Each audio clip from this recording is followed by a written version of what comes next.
This podcast is brought to you by Proton Dealership IT, experts in dealership cybersecurity and IT management. Interested in a free cybersecurity, compliance, or IT consultation? Visit protontex.com. That's PROTONTECHS.com. Welcome to Daily Drive for Wednesday, July 30th, 2025. I'm Kellen Walker in Las Vegas. Today on the show, Toyota shrugs off tariffs amid record sales. Nissan slumps to a quarterly loss, and Mercedes pauses EV orders in the US. Plus, the gasoline engine might be old tech for the auto industry these days, but our own Richard Truitt talks about its impact on US car culture and what enthusiasts would miss if it goes away. Car companies are aware of that connection that the engine has, and I think they're trying to preserve some of it. Will they be successful? Who knows? Let's run through all the news you need to know to keep up in the auto industry. Despite steep tariffs, Toyota's auto exports to the U.S. kept climbing and helped drive record sales for the world's biggest automaker. Toyota's exports to the U.S. rose 16% to nearly 53,000 vehicles in June. The upswing helped fuel a 2.7% increase in global sales to 937,000 in the month. That includes Toyota and Lexus brands, as well as deliveries from the Daihatsu minicar subsidiary and Hino truck-making unit. Meanwhile, fellow Japanese automaker Nissan is reporting a $500 million loss in the latest quarter. That's as tariffs and slumping sales weigh on its recovery. Nissan said it fell to an operating loss of about $550 million. It saw a narrow $7 million operating profit in the same quarter a year earlier. The company had a net loss of $800 million in the period, compared with net income of $185.3 million the year before. Nissan is in the middle of a restructuring plan. CEO Ivan Espinosa said the revival plan he introduced in May is gaining traction and moving in the right direction. Mercedes-Benz has temporarily halted the order bank for its electric EQS and EQE sedan and utility vehicle models in the U.S. A Mercedes spokesperson attributed the decision to current market conditions and did not say when the automaker would resume taking orders. Electric vehicle sales in the U.S. have softened in the past year and are expected to slow further after federal tax credits for new and used EVs end this fall. And a bit of interesting personnel news, Ford has hired former General Motors manufacturing executive Alicia Bowler Davis to run its profit-generating Ford Pro commercial business. Davis was most recently CEO of Alto Pharmacy after leaving GM in 2019 for a role at Amazon. She will succeed Andrew Frick, who has been interim head of Ford Pro since Ted Cannis retired last fall. She starts October 1st. And those are today's headlines. You can find more details on all those stories at autonews.com. Joining me now to talk more about Mercedes' decision to pause EV orders in the U.S. is the man who broke the news here at Automotive News. Urvash Kakaria covers several automakers for us, including Mercedes. Urvash, welcome back to the show. Hey, thanks, Kel. Good to see you again. Yes. So, Urvash, talk about the timing of this announcement, both with federal support for EVs dwindling in the U.S. and after the trade deal with the EU. Yeah, so it's a proactive move by Mercedes. It kind of makes sense.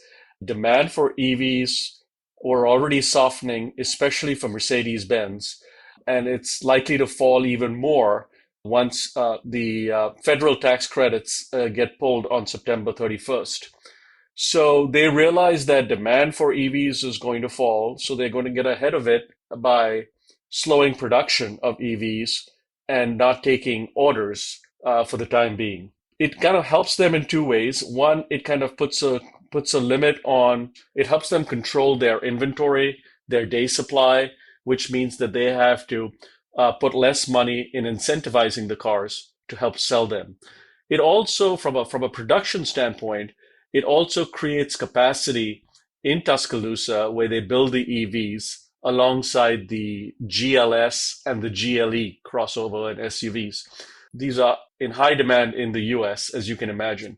So it creates more production capacity for the cars that sell while reducing capacity for the cars that don't sell. Well, what will this mean for the plant that builds these models in Vance, Alabama? Absolutely. So I don't know the exact numbers, but I don't think they were building too many EVs in recent months or maybe even in the Okay. past year, just because, these were older models and the demand was slow.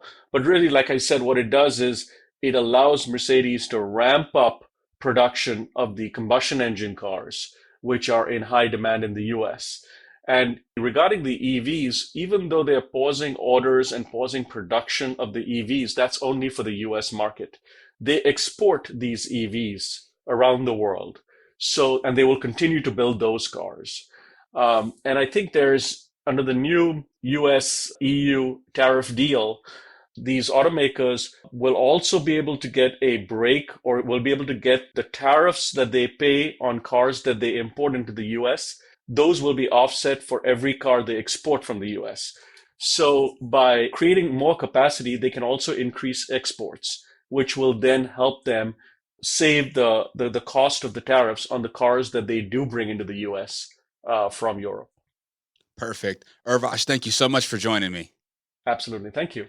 Coming up, our own Richard Truitt joins the show to talk about his recent story about the impact of the gasoline engine on U.S. car culture and the people who have shaped the auto industry. That's next on Daily Drive.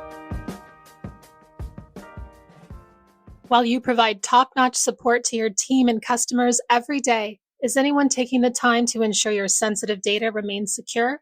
Just one click on a malicious link can place your entire dealership in danger. In fact, the average cost of a data breach surpassed $4 million last year.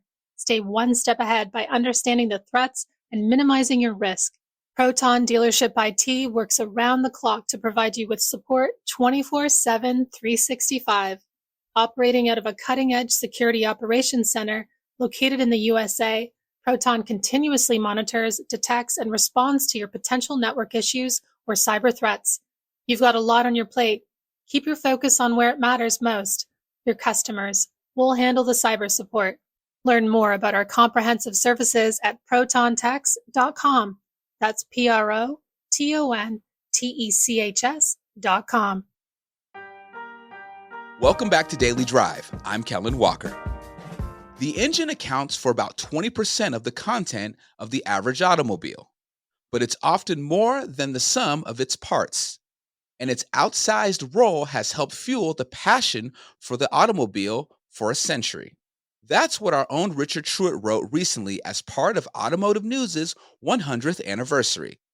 As part of that centennial celebration, we're looking at key developments that shaped the auto industry.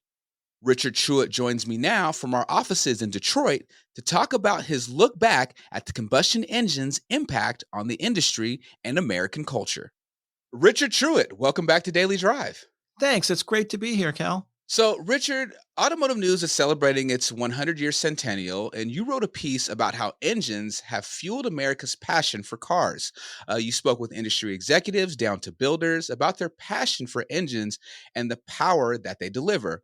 What were some of your biggest takeaways? We're here because we love cars, most of us, and some of us grew up with cars, and some of us grew up in cities where they don't make cars or make engines, and they still love engines. I felt like there was a story to be told here about the human side of the engine, not the camshafts and the crankshafts and the carburetors and the catalytic converters, but how engines affect people. And so I sought to get a wide variety of people who deal with different aspects of the engine to talk about how it affected their life and career. So, speaking to these experts, why do you think the engine is such a cornerstone when it comes to car culture? Because you can argue the importance of a smooth shifting transmission that makes the power of the engine what it is. Well, actually, Cal, I think it's two things. I think there are two things that really attract us to cars. One, it's the way they look, and two, it's the way they sound and move. And I wanted to focus on the engine for this part of our Centennial series. And when you think about it, think of the visceral sensations you get when you crank up a Porsche or a 66 Mustang with a 289 high performance or a Corvette. It's loud, it shakes, it feels, like there's a lot of power under your foot that you control. And that kind of visceral experience, it connects with people in a way, and not just men, but women too. And so we wanted to focus on that part of it, that attraction. Well, when you think of a car engine, I think of the freedom and the ability to explore at the turn of a key. And do you believe that the human connection to cars, especially here in the United States, is based off the engine's promise of the ability to travel on a whim and the thrill of the open road? It is that, and it's a few other things too. You mentioned the transmission a minute ago. The engine and the transmission now work together. They're linked with computers and all sorts of electronics and things to make them work as a unit. And so, when you consider how refined and how much more reliable and better the powertrain has become, and having the freedom of being able to fill up your gas tank, and the only limitations on how far you can drive or how you can handle it physically, really, if you're driving a gas or a diesel powered vehicle. Yeah, it is that freedom, that is a big attraction. When you have an EV, that's a different story. Yeah. And I know, speaking to these experts you talk to executives all the way down to actual builders, and their just passion for the engine and how a lot of them, the engine is what got them into just wanting to be in the automotive space. Do you think that most consumers and just most car buyers, they don't know the work and the effort that goes into building an engine? Yeah, I wondered that question myself, Cal. And even though I have an opinion, I wanted to sort of ask that question to somebody who's more involved in the industry day to day. And so I spoke with the head historian at the Automotive Hall of Fame, who kind of keeps tabs on this kind of stuff. And he tells me that as we get into the EV era, and technology is starting to take over the other functions of the car, suspension system and you know braking and all that kind of stuff, that the bonds between the driver and the car are starting to get a little bit looser than they have been in the past. And he thinks that if we have auto shows, like we used to, that automakers could display engines and technology and people will just walk right past it. And I think he's right to a certain extent. Some of it, Kel, is generational. Think about the kids who grew up in the last 25 years. They grew up with electronics, and they're interested in all sorts of, car games like Grand Theft Auto and all these kind of, electronics. And they're a different generation than those of us who grew up in the 60s, 70s, and 80s and remember the sports car competition and muscle car wars and all that kind of stuff. We're in the middle right now of a big change. And do you think that technology is taking away from that core of the engine and just the auto enthusiast? Because like myself, so I own an EV. I'm a gearhead, but I own an EV. And there is that convenience of driving an EV where I can just unplug it and go. But there is that part of me, being born in the 80s and growing up in the 90s, of missing that rumble and missing that, like, feeling like the car is alive. Car companies know that. And if you have been around the new Dodge Charger, when you turn it on, it's an EV. It sounds like there's a motor under the hood because they make very authentic gasoline engine sound come out of the back of it. And I've been behind one of those, and I'll have to tell you, it sounds really mean, but I know it's not real. And whether or not that's enough to bridge the gap between us old school guys who like to put gasoline in the cars rather than those who put electrons in, we don't know yet. But car companies are aware of that connection that the engine has, and I think they're trying to preserve some of it. Will they be successful? Who knows? Well, as a car enthusiast myself, the engine before I bought an EV has always been the deciding factor on if I like the car or not. And Richard, with the advancement of technology, how are consumers and enthusiasts alike adjusting to the idea of the new technology in engines? Like, for instance, one of my favorite car segments is supercars, right? And we've gone from V12s to hybrid powertrains becoming standard. What are your thoughts on that evolution? And will the old school gearheads get behind that change? It's a really ironic situation that we're in now, is that it used to be if you wanted to go fast, you had to have 8, 12 cylinders. but technology has changed the engine so much that think of the GR Corolla. It has a 1.6 liter 3-cylinder engine that makes 300 horsepower. Now, back in the day, if you even had 200 or 250 out of a V8, you were doing pretty good. Right. The Mercedes CLA 45 has a 2-liter turbo engine that makes 416 horsepower. That's big numbers for a small engine. So I think the focus is shifting away from the size of the engine more to the capability of it. And you can thank technology for that. Awesome. Richard, it's always a pleasure speaking with you. Thank you so much for joining me. It's great to be here, Cal.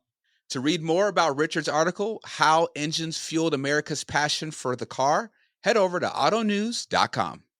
That's Daily Drive for today. I'm Kellen Walker. Thanks to Automotive News executive producer Jake Neer, as well as our own Hans Greimel, Nato Akamura, Rovash Kakaria, and Michael Martinez for their reporting for today's podcast. You can get the latest news on manufacturing, earnings, and sales results, and everything happening in the auto industry at autonews.com. We'd love to hear from you.